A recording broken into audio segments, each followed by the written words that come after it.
8-month-old Johandri's mom escaped here from Honduras. She's 16 and spoke with us on condition of anonymity. She asked us to call her Gabriela because she feared for her life in Tijuana. I think they can find me here, just like in Honduras. I'm scared, even though I'm far away. Gabriela's at a migrant shelter with other teenagers. She spends her days drawing and watching TV, playing with Johandri.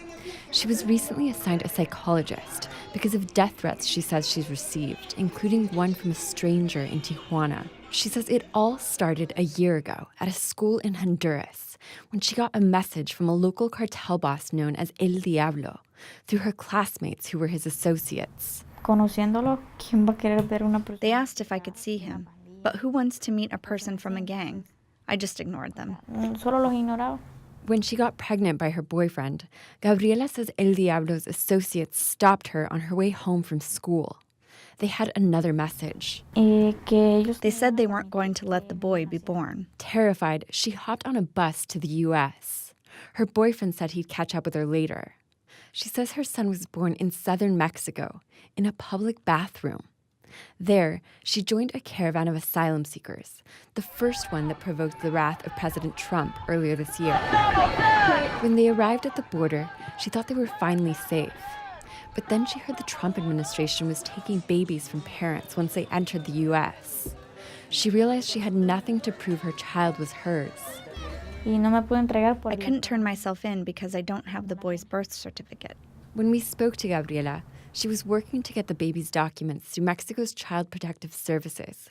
In the meantime, she was trying not to leave the shelter for fear that El Diablo could find her. I have heard from advocates at other border points of separations. Attorney Nicole Ramos says Central Americans aren't safe in Mexico because gangs like MS-13 and 18th Street have networks all the way to the border. These organizations they're highly organized.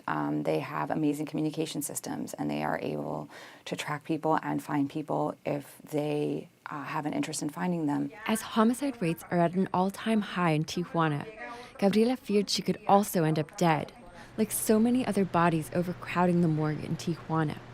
And it's not just the gangs Gabriela fears. Like other Central American asylum seekers, she fears she could be deported by Mexican officials. Mexico has deported more than 16,000 children so far this year. Mexico receives millions of dollars from the U.S. to round up Central Americans and ship them back home. Ramos says the U.S.-Mexico collaboration to keep asylum seekers away from the U.S. is illegal. Her advocacy group, Al Otro Lado, is challenging the Department of Homeland Security in federal court in San Diego. There is no basis in the federal regulations or the statutes that allows for the U.S. government to designate part of its processing responsibilities or authorities to a foreign government, particularly a foreign government with its own history of human rights abuses. The Department of Homeland Security declined to comment on the way it's processing asylum seekers at the ports, citing the pending lawsuit. Mexico's ambassador to the U.S. rejects the idea that Mexico is doing any favors for the U.S. What we do on migration policy, we do it because it's in A, our best interest, or B, it is established in our own laws. What about the argument that these are people who are fleeing violence, human rights attorneys who say that Mexico is actually breaking international refugee law on behalf of the United States by deporting these people back to Central America? What does Mexico say about that? Well, I would respectfully say that they're wrong. Back at the shelter, Gabriela takes joy in her son as she hides from Mexican officials and cartels. I talk to him. I play with him. I laugh with him. We have unforgettable times together.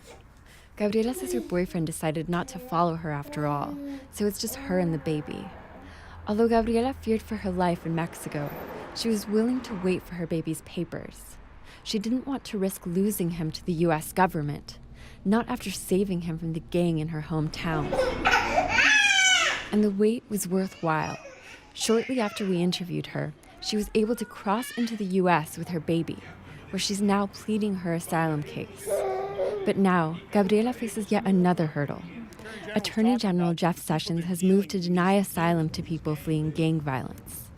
So while she escaped death and family separation, she may still end up deported back to El Diablo. Jean Guerrero, KPBS News.